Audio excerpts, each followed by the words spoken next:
राधे राधे प्रिय भक्तों, आज एक बहुत ही सरल लेकिन जीवन बदल देने वाली बात कहने आया हूं। मन में अच्छे विचार कैसे आए, यह प्रश्न हर उस व्यक्ति के मन में उठता है जो जीवन में शांति चाहता है, स्थिरता चाहता है और सच में आगे बढ़ना चाहता है। देखो, मन कोई दुश्मन नहीं है। मन तो बस वैसा ही हो जाता है जैसा हम उसे भोजन देते हैं। जैसे शरीर अन्न से बनता है, वैसे ही मन विचारों से बनता है।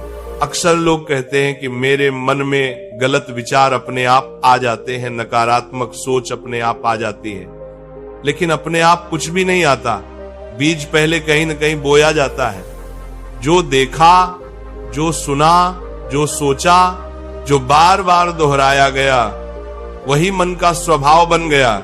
अगर दिन भर तुम शिकायत सुनोगे, निंदा करोगे, दूसरों की तुलना करोगे, मोबाइल पर व्यर्थ की चीजें देखोगे, तो मन कैसे पवित्र रहेगा? गंदे पानी में कमल नहीं खिलता। इसलिए सबसे पहला नियम समझ लो, मन को सुधारना है तो वातावरण को सुधारना पड़ेगा। सुबह उठते ही मोबाइल मत उठाओ, उठते ही संसार की आवाज मत सुनो, उठते ही भगवान का नाम लो।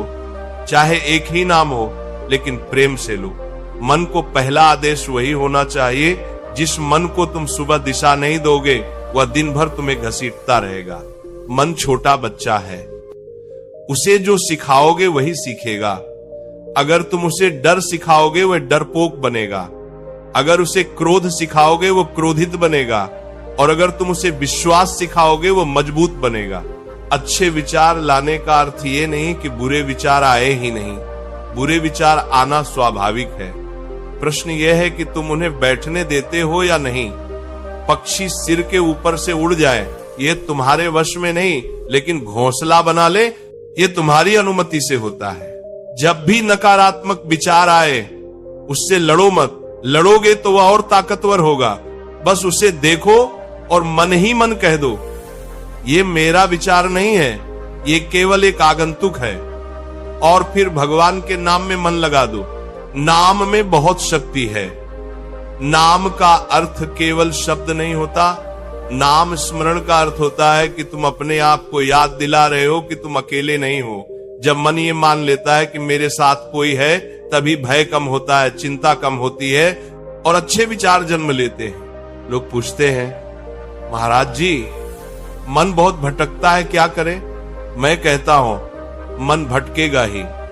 जिसने मन को स्थिर कर लिया, वह शरीर में रहते हुए भी मुक्त हो गया। लेकिन अभ्यास से भटकाव कम हो जाता है। जैसे नदी जब तक किनारे न पाए, तब तक इधर उधर बहती है। भक्ति और विश्वास मन के किनारे हैं। एक और बहुत बड़ी बात समझ लो, मन खाली रहेगा तो शैतान का घर बनेगा। मन को व्यस्त रखो, लेकिन व्यर्थ में नहीं, सार्थक में। सत्संग सुनो, अच्छे ग्रंथ पढ़ो, किसी की सहायता करो, किसी के लिए प्रार्थना करो। जब मन किसी और के लिए अच्छा सोचता है, तभी वो स्वयं अच्छा बनता है। अक्सर मन इसलिए भी अशांत रहता है क्योंकि हम हर समय परिणाम की चिंता करते हैं। मैंने ये किया, उसका फल क्या होगा? उसने मेरे साथ ऐसा क्यों किया? मुझे ये कब मिलेगा? देखो, ये सब प्रश्न मन को कमजोर बनाते हैं। तुम्हारा काम है कर्म करना, परिणाम का बोझ भगवान पर छोड़ दो। जिस दिन तुमने ये सीख लिया कि जो मेरे नियंत्रण में नहीं है, उसके लिए मैं चिंता नहीं करूंगा, उसी दिन आधी नकारात्मकता समाप्त हो जाएगी। चिंता भविष्य की बीमारी है और पछतावा अतीत की बीमारी। अच्छे विचार वर्तमान में जन्म लेते हैं। मन में अच्छे विचार लाने का एक सरल उपाय है कृतज्ञता। रात को सोने से पहले 3 बातें याद करो जिनके लिए तुम धन्यवाद दे सकते हो, चाहे छोटी ही क्यों ना हो। धीरे धीरे मन अभाव नहीं, उपलब्धि देखने लगेगा। कभी कभी मन कहता है, मेरा जीवन ही खराब है। उस समय अपने से भी दुखी किसी व्यक्ति को देखो, सेवा करो। जब तुम किसी के आंसू पहुंचते हो, तब तुम्हारे मन की गांठ अपने आप ढीली पड़ जाती है। याद रखो, मन को आदेश देने से नहीं, उदाहरण देने से सुधारा जाता है। जैसा जीवन जियोगे, वैसा मन बनेगा। अगर तुम सादगी से जियोगे, मन हल्का रहेगा। अगर तुम दिखावे में जियोगे, मन भारी रहेगा। बहुत लोग कहते हैं, मैं चाह कर भी अच्छे विचार नहीं ला पाता। मैं उनसे कहता हूं, तुम चाह तो रहे हो, लेकिन आधा मन संसार में छोड़े हुए हो। जब तक तुम आधा आधा जियोगे तब तक मन भ्रमित रहेगा। जो करना है पूरे मन से करो। जब प्रार्थना करो तो घड़ी मत देखो। जब किसी से प्रेम करो तो स्वार्थ मत देखो। जब सत्य बोलो तो डर मत देखो। यही पूर्णता अच्छे विचारों की जड़ है। और एक बात बहुत ध्यान रखना, जिससे तुम बार बार मिलते हो, जैसा सुनते हो वैसा ही तुम्हारा मन बनता है। अगर तुम हर समय नकारात्मक लोगों के साथ रहोगे तो तुम्हारा मन भी वैसा ही हो जाएगा। इसका अर्थ ये नहीं कि तुम घमंडी बनो, बस दूरी बना लो। मन को शांत करने के लिए मौन बहुत आवश्यक है। दिन में कुछ समय बिना बोले बिना सुने बस श्वास को देखते हुए बैठो। ये अभ्यास मन की गंदगी को नीचे बैठा देता है। जब मन शांत होगा तब अच्छे विचार अपने आप आएंगे। तुम्हें उन्हें पकड़ना नहीं पड़ेगा। जैसे शांत जल में चंद्रमा का प्रतिबिंब अपने आप दिखाई देता है। जीवन में जो भी दुख है वह मन की व्याख्या है। परिस्थिति नहीं बदलती, दृष्टि बदलती है। और दृष्टि बदलने के लिए धैर्य चाहिए। जल्दी मत करो, मन को समय दो। भगवान भी मन को एक दिन में नहीं बदलते। वे रोज थोड़ा थोड़ा करके तुम्हें मजबूत बनाते हैं। इसलिए अपने आप से निराश मत होना। गिरो, संभलो, फिर चलो। यही साधना है। आज यदि तुम्हारे मन में एक भी अच्छा विचार आ गया तो समझ लेना तुम सही दिशा में हो। एक दीपक अंधकार को चुनौती नहीं देता, बस जलता है। और याद रखना, मन तुम्हारा सेवक है, स्वामी नहीं। उसे सिंहासन पर मत बैठाओ।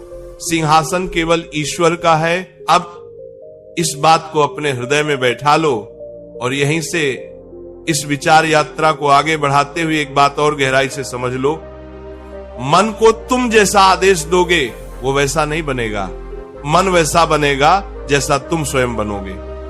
क्योंकि मन शब्दों से नहीं, अनुभूति से सीखता है। तुम कहते हो कि मैं सकारात्मक सोच लाना चाहता हूं, लेकिन भीतर से स्वयं को ही कमजोर मानते हो। तुम कहते हो मैं अच्छा बनना चाहता हूं, लेकिन भीतर ही भीतर अपने आप से ही शिकायत करते रहते हो। जब तक तुम अपने आप से मित्रता नहीं करोगे, मन तुम्हारा साथ नहीं देगा। सबसे पहले अपने आप को दोष देना बंद करो। जो हो गया उसे स्वीकार करो। स्वीकार करना हार नहीं है, स्वीकार करना बुद्धि है। जिस दिन तुमने अपने अतीत से लड़ना बंद किया, उसी दिन तुम्हारे मन में शांति का पहला बीज पड़ जाएगा। मन को सबसे ज्यादा अशांत तुलना करती है। कोई आगे निकल गया, कोई ज्यादा सफल हो गया, कोई ज्यादा सुखी दिख रहा है। याद रखना, जो दिखता है वही सत्य नहीं होता। हर व्यक्ति अपने हिस्से का संघर्ष लेकर चलता है। तुम केवल अपनी थाली देखो, दूसरों की थाली मत गिनो। जब मन तुलना छोड़ता है तभी उसमें संतोष आता है। और संतोष ही अच्छे विचारों की जननी है। असंतोष में कभी पवित्रता नहीं पनपती। मन को शुद्ध करने का एक और सरल उपाय है क्षमा। जिसने तुम्हें दुख दिया उसे मन में पकड़कर मत बैठो। क्षमा उसके लिए नहीं, तुम्हारे लिए है। जो क्षमा नहीं करता वह हर दिन उसी घटना को जीता है। तुम सोचते हो मैंने तो माफ कर दिया, फिर भी मन याद क्यों करता है? क्योंकि माफ शब्दों से किया है, हृदय से नहीं। हृदय से माफ करने का अर्थ है अब मैं इस स्मृति को पोषित नहीं करूंगा। जब भी पुरानी पीड़ा उभरे, मन को किसी उच्च विचार में लगा दो। भगवान का नाम, किसी का भला सोच लेना या बस श्वास पर ध्यान कर लेना। धीरे धीरे वह स्मृति कमजोर पड़ जाएगी। मन बहुत चतुर है, वह आध्यात्मिकता को भी अहंकार बना लेता है। वह कहता है मैं दूसरों से ज्यादा जानता हूं, मैं ज्यादा समझदार हूं। सावधान रहना। जहां अहंकार आ गया वहां अच्छे विचार टिक नहीं सकते। सच्चा अच्छा विचार वही है जिसमें विनम्रता हो। जैसे पेड़ फल से लदा होता है तो झुक जाता है, जो झुकना नहीं सीखता वह टूट जाता है। मन में बार बार भय आता है, भविष्य का भय, असफलता का भय, अपमान का भय। भय इसलिए आता है क्योंकि तुम अपने आप को अकेला मानते हो। जिस दिन तुम्हें यह अनुभव हो गया कि जो चल रहा है वो किसी योजना के अंतर्गत है, उस दिन भय कमजोर हो जाएगा। ईश्वर पर विश्वास का अर्थ यह नहीं कि दुख नहीं आएगा। विश्वास का अर्थ है दुख आएगा लेकिन मैं टूटूंगा नहीं। ये भाव जब मन में बैठ जाता है तब नकारात्मक विचार टिक नहीं पाते। मन को भोजन दो लेकिन शुद्ध भोजन। जैसे तुम सड़ा हुआ भोजन शरीर को नहीं देते, वैसे ही सड़े हुए विचार मन को मत दो। हर खबर देखना आवश्यक नहीं, हर बात पर प्रतिक्रिया देना आवश्यक नहीं, हर चर्चा में शामिल होना आवश्यक नहीं। कभी कभी चुप रहना सबसे बड़ा सकारात्मक कर्म होता है। मौन में मन स्वयं को सुनता है। यदि तुम्हारा मन बहुत अधिक व्याकुल रहता है तो शरीर को श्रम दो, सेवा करो, परिश्रम करो, पसीना बहाओ। खाली शरीर में ही खाली मन शैतान बनता है। रात को सोने से पहले दिन भर के विचारों को छोड़ दो। मन से कहो अब विश्राम करो।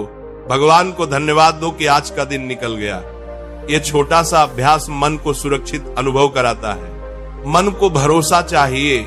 जब उसे भरोसा मिलता है वह अच्छे विचारों से भर जाता है। भरोसा स्वयं पर, ईश्वर पर और समय पर। समय बहुत बड़ा शिक्षक है। जो आज भारी लग रहा है वही कल तुम्हें मजबूत बनाएगा। इसलिए कठिन समय में मन को यह याद दिलाते रहो, यह भी गुजर जाएगा। और अंत में इतना ही समझ लो, अच्छे विचार कोई चमत्कार नहीं है, वे अभ्यास का फल हैं। जैसे कुएं से रोज पानी निकालोगे तो साफ पानी आएगा। तुम प्रयास करते रहो, आज थोड़ा कल थोड़ा। भगवान तुम्हारे प्रयास को देखते हैं, परिणाम को नहीं।